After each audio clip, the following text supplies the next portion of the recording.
Olá! Hoje nós vamos apresentar aqui os fenômenos vinculados ao efeito visual. Vamos apresentar a óptica. Como o próprio nome está indicando, a óptica representa o estudo da luz e sempre vinculado ao nosso aparelho visual. Observem, uma das dificuldades que nós tivemos no estudo da óptica foi entender qual é a natureza da luz, como a luz é formada. A primeira ideia que nós tivemos a respeito da natureza da luz foi a ideia do Newton, a ideia de que a luz era um corpúsculo, era como se fosse uma bolinha que batesse no obstáculo e voltasse. Essa ideia foi contestada por Huygens. Para Huygens, a luz era um fenômeno ondulatório. Naquela época, a onda precisava de um meio material para sua propagação. Então, imaginou-se que existiria, preenchendo todo o universo, um éter. Não é o éter, substância química que nós conhecemos hoje. Seria um fluido especial que preencheria todos os espaços no universo. Essa ideia, até hoje, ela é observada especialmente em alguns locutores, quando eles dizem a rádio fulano de tal emitindo para o éter. Ele está dizendo emitindo para o espaço. Essa ideia do Huygens perdurou durante algum tempo, até que Laplace e Poisson consideraram a teoria do Newton mais consistente, isto é, reforçaram a teoria de que a luz era formada por corpúsculo. Continuou a briga, evidentemente, a briga entre uma teoria corpuscular e uma teoria ondulatória. Até que tivemos Young, que conseguiu demonstrar que a luz tinha um comprimento de onda. Ora, se tinha um comprimento de onda, era um fenômeno ondulatório. O processo continuou.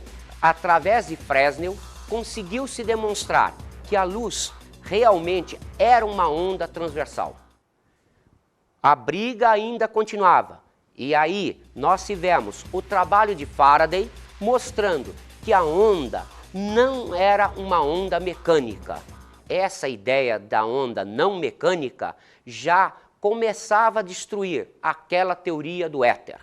Finalmente, vem o trabalho de Maxwell, demonstrando que a onda era uma onda eletromagnética. Essa onda eletromagnética tinha propagação no vácuo. O que significa isso? Que realmente não tinha que existir nenhum meio material para a propagação da onda luminosa. Essa teoria do Maxwell foi reforçada quando Planck emitiu a teoria dos quanta. A teoria dos quanta nos diz que a emissão de uma energia se faz por segmentos, isto é, existem parcelas mínimas de energia, um quantum emitido em cada instante.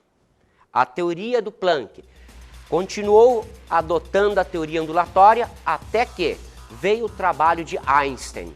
Einstein já considerou uma ideia mais diferente, uma ideia de que a energia estaria condensada e essa condensação de energia poderia ser considerada um corpúsculo, que Einstein chamou de fóton. Essa ideia também durou algum tempo até vir a ideia de Louis de Broglie. Broglie, em 1923, constatou algo interessante. Se existiam físicos, grandes cientistas, demonstrando que existiam os fenômenos corpusculares, existiam os fenômenos ondulatórios, é porque, possivelmente, existiam os dois fenômenos juntos. Isso é a teoria que nós adotamos hoje. A luz é um fenômeno corpúsculo ondulatório.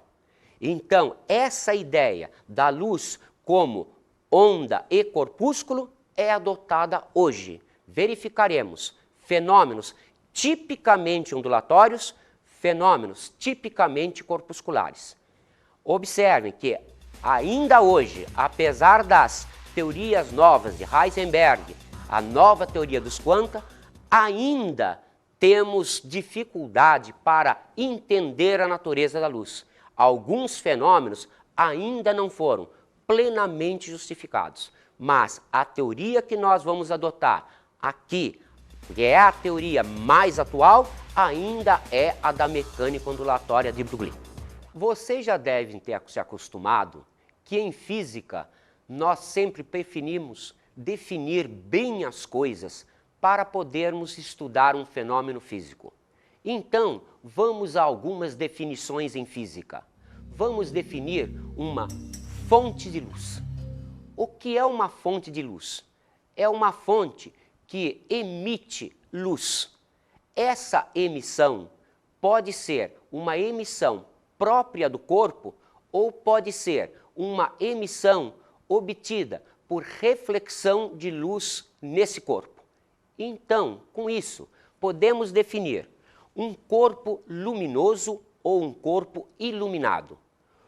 O corpo luminoso pode ser chamado também de fonte primária de luz. Então, esse corpo, ele tem luz própria. Nós temos exemplos disso, clássicos, como, por exemplo, as estrelas. Esses elementos, eles emitem luz própria. Evidentemente, quando se pega, por exemplo, um planeta, nós observamos que ele emite luz para nós, mas não é uma emissão própria dele. Então, essa é uma fonte secundária, é um corpo iluminado. Ele recebe luz do corpo luminoso e manda essa luz até o nosso aparelho visual. Vamos então estudar as fontes primárias, isto é, os corpos luminosos. Nós consideramos para os corpos luminosos dois tipos clássicos de produção de luz. A produção por luminescência ou a produção por incandescência. A produção de luz por luminescência se faz sem emissão de calor. A emissão de luz por incandescência se faz com emissão de calor. A luminescência, ela pode ser de dois tipos, a fluorescência ou a fosforescência. Qual é a diferença entre essas duas produções de luz? Na fluorescência, cessada o efeito causador, imediatamente cessa a produção de luz. Na fosforescência, cessado o elemento causador, ainda ocorre durante algum tempo uma produção de luz. Quando nós estudamos a luz, nós observamos que a luz, ela é chamada de luz branca. Mas a luz branca, ela é formada por várias radiações ou cores. Vamos mostrar uma animação onde você poderá observar isso.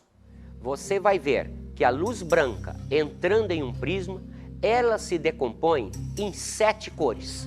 São elas: o vermelho, o alaranjado, o amarelo, o verde, o azul, o anil e o violeta. Observem, quando essas cores estão todas somadas, elas nos dão o branco. Quando não temos nenhuma dessas cores, isto é, a ausência de cor, nós chamamos de negro ou preto. A cor dos objetos, então, é função direta da luz que o ilumina. Se nós iluminarmos, como estamos vendo, com luz branca, observamos objetos amarelos, objetos verdes, vermelhos, etc. Mas, o que significa isso? Que esse corpo tem a propriedade de, recebendo essas 7 radiações, absorver algumas e refletir para os nossos olhos o vermelho, ou o verde, ou o amarelo. Então, se eu mudar a cor do objeto, eu consigo? Sim. Quando? Quando eu faço a iluminação desse objeto com uma cor específica. Por exemplo, se eu tiver de camisa amarela e tiver no estúdio apenas luz vermelha, a camisa ficará negra. Vamos então ver algo que foi muito interessante dentro da física. Vamos observar a velocidade da luz. Durante muito tempo, esse fenômeno intrigou os cientistas. Uma das primeiras tentativas que nós temos, documentadas, se medir a velocidade da luz, foi de Galileu. Galileu usou o método terrestre, isto é, colocou-se pessoas em distâncias consideradas e tentava-se descobrir o tempo gasto pela luz para vencer essa distância. Evidentemente, um método sumamente falho em termos de física. Mas já Rømer conseguiu, através do estudo do eclipse de alguns satélites de Júpiter, fazer uma determinação mais acurada da velocidade da luz.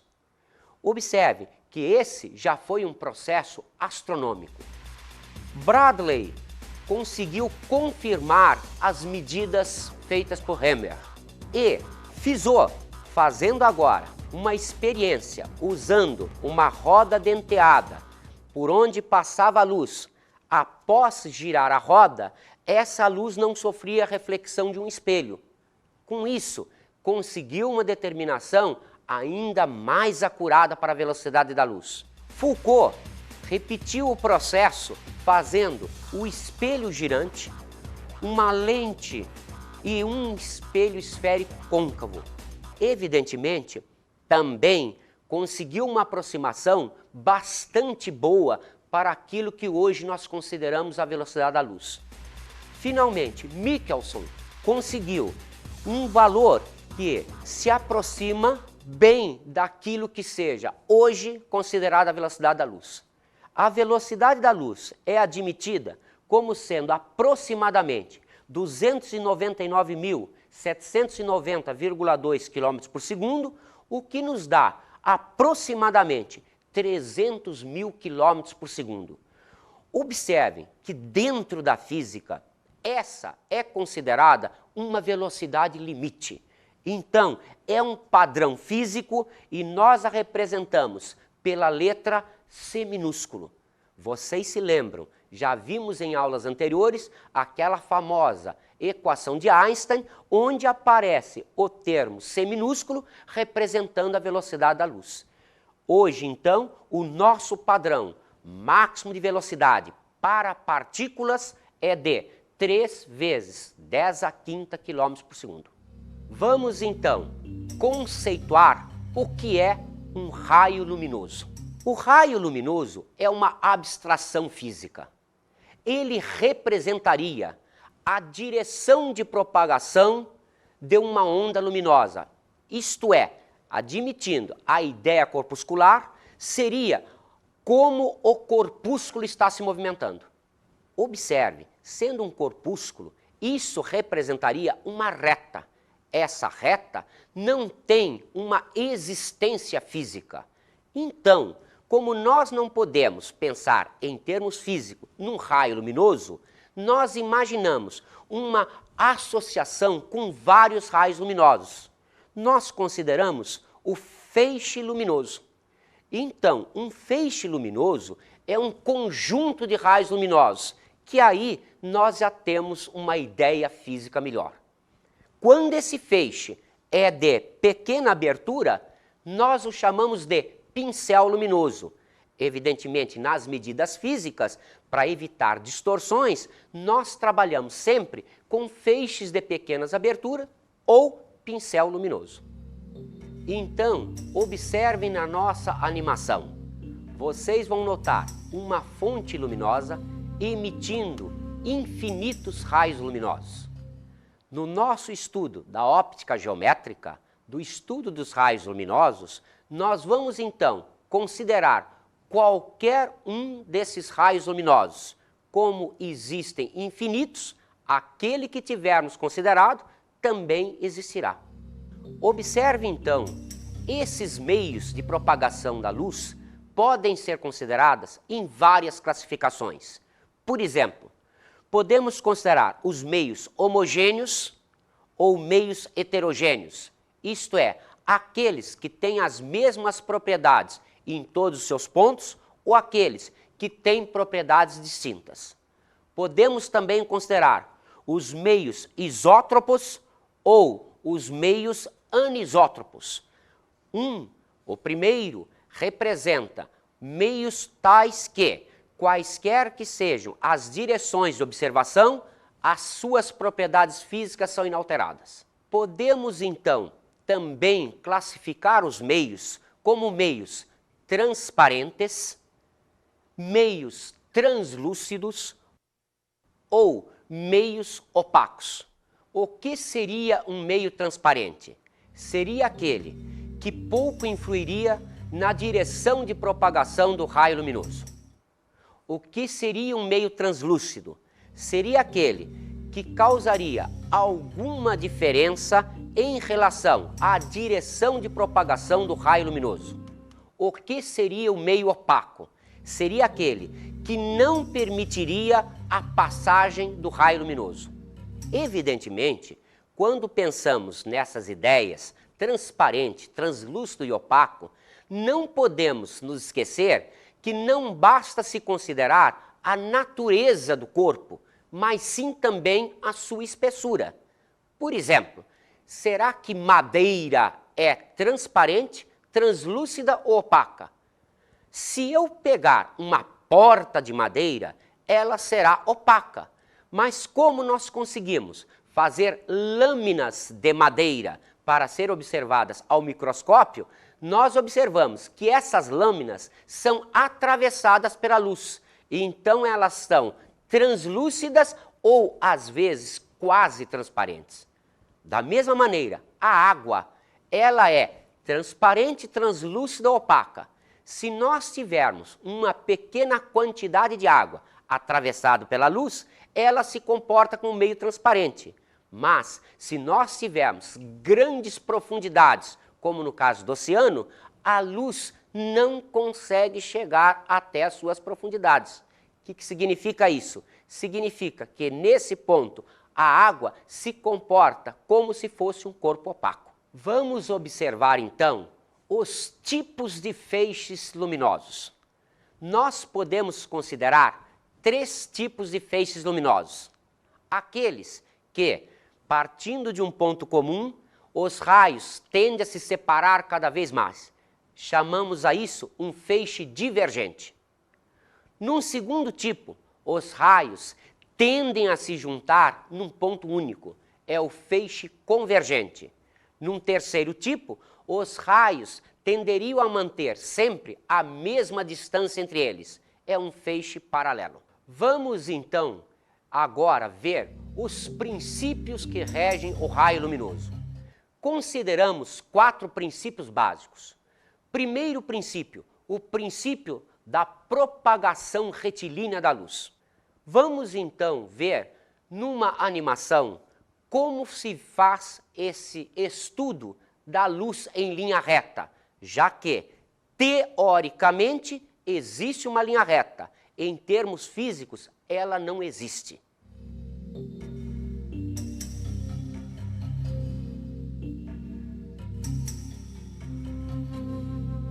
O segundo princípio do raio luminoso é o princípio da independência dos raios. O que significa isso? Que os raios luminosos podem se cruzar sem que apareça algum efeito físico. Observe, estamos estudando óptica geométrica. Futuramente, na óptica física, na parte de ondas, vamos ver um efeito ondulatório que contradiz este efeito típico da óptica geométrica. O terceiro princípio é o princípio da reversibilidade, ou princípio da marcha inversa. O que significa isso? Significa que se eu tenho um raio luminoso e eu considero um sentido de propagação, existe obrigatoriamente o outro sentido. De um modo geral, as garotas é que não gostam muito desse princípio. Por quê? É comum você ver uma garota cochichar para sua amiga. Observe, fulano não tira os olhos de mim. Ela só sabe se alguém não tira os olhos dela, se ela também estiver olhando para ele. Por quê? Porque o raio luminoso sempre, para a mesma direção, terá obrigatoriamente os dois sentidos. Vamos então ao princípio de Fermat. Esse princípio mostra que quando a luz viaja do ponto A ao ponto C, nesta situação, ela percorre o caminho óptico mínimo. O que significa isso? Que gasta, através desta trajetória, o menor tempo possível entre os pontos A e C.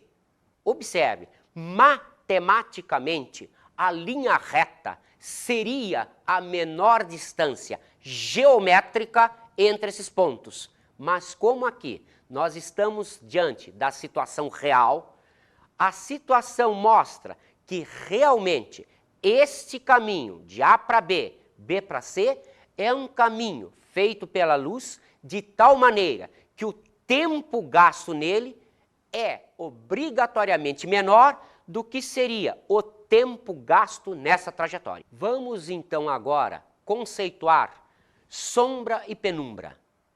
Quando se coloca uma fonte luminosa à frente de um corpo opaco, como dissemos, a luz não atravessará esse corpo. Ficará então uma região atrás do corpo isenta de luz. Essa região chama-se sombra. Observe, se a fonte for puntiforme, isto é, uma fonte tão pequenininha que se pareça com o ponto, existirá uma região completamente isenta de luz, chamada sombra. Se a fonte for uma fonte extensa, isto é, que tenha vários pontos luminosos, nós vamos observar uma região completamente isenta de luz, que é a sombra, e existirá em volta dela uma região que recebe luz de algumas partes da fonte e não recebe luz de outras partes. Chama-se a isso a penumbra. Que tal agora fazermos uma experiência aqui, nesse instante? Vamos inicialmente apagar as luzes para que se possa fazer a experiência mostrando o que é a sombra e o que é a penumbra. Observem, sou eu mesmo, não é o Frankenstein. Vamos observar o que acontece quando eu pego com a lanterna, que é uma fonte extensa, e ilumino o meu dedo. Estão vendo que aparece uma região escura e uma região clara, e entre as duas aparece uma região que não é completamente escura e também não é completamente clara.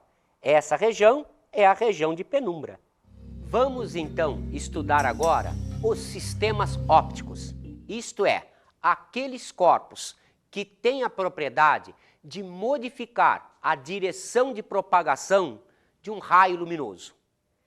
Considerando os feixes em relação a esse sistema óptico, nós temos duas possibilidades.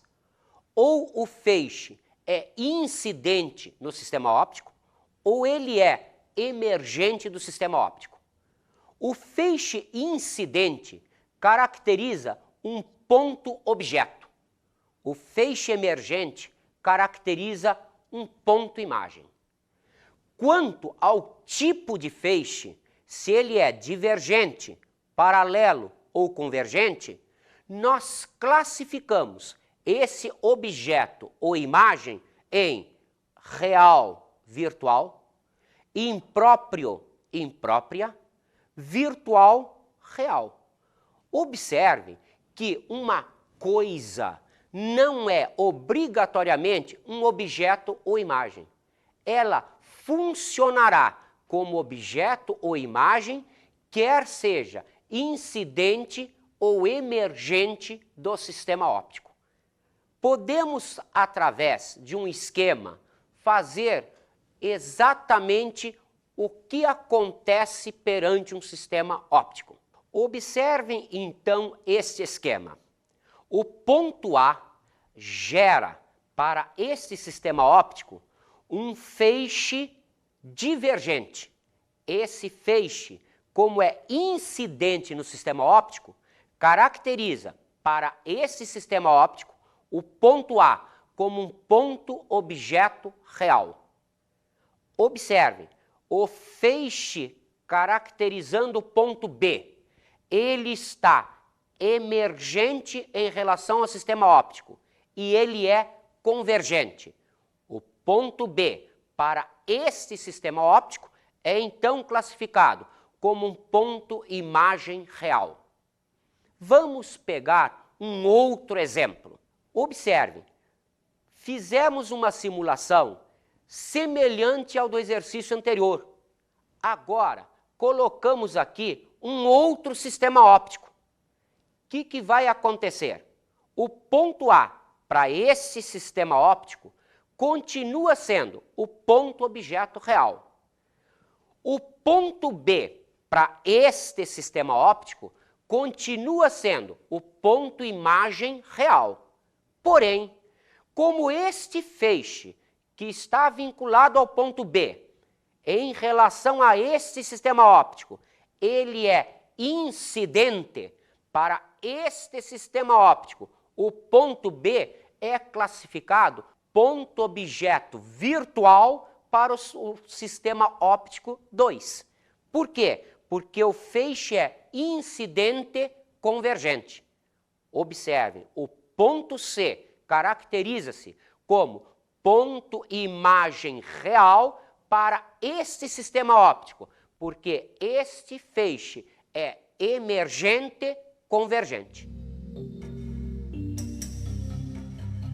Vamos experimentar então os nossos conhecimentos num exercício do ITA.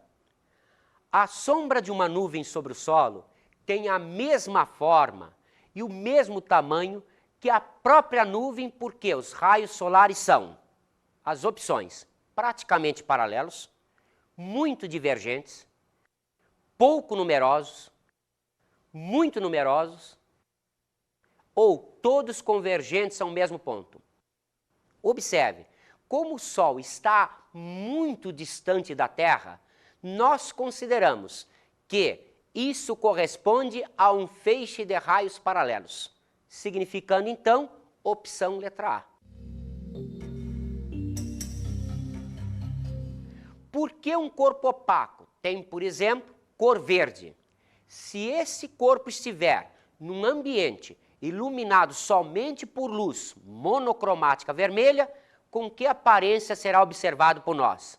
Observem, se ele é verde, ele absorve as demais radiações, refletindo verde. Se a luz é vermelha, nós o vemos negro. Suponha que a bandeira do Brasil seja colocada em um quarto escuro e iluminada com luz monocromática amarela. Então, nós queremos, justificando as respostas, com que cor se apresentarão as seguintes partes da bandeira. O círculo central, o losango, a faixa do círculo central e as estrelas, e o restante da bandeira. Vamos ver, numa animação, o que acontece nessa situação.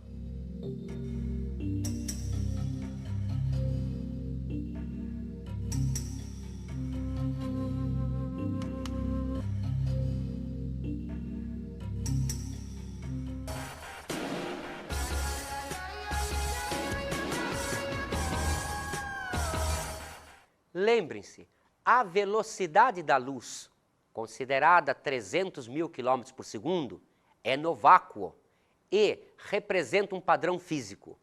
Lembre-se, um ano-luz é a distância que a luz percorre no intervalo de tempo de 1 ano. E com isso encerramos a nossa aula de hoje.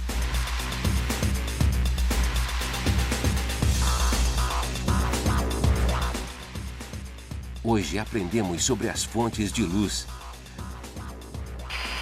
Lembre-se, os corpos podem ser luminosos e iluminados, e os luminosos podem ser luminescentes ou incandescentes. Compreendemos os meios de propagação da luz. Observe, Quando estudamos os meios transparentes, translúcidos e opacos, não dependem apenas de sua natureza, mas também de sua espessura. Estudamos os princípios do raio luminoso. Lembrem-se, isto é óptica geométrica, significando, vamos considerar a luz apenas com seus fenômenos corpusculares. Vimos também os sistemas ópticos. Observe, a única possibilidade de classificarmos objetos e imagens reais, virtuais ou impróprios é através da análise do feixe luminoso, incidente ou emergente e com seu tipo. Bons estudos!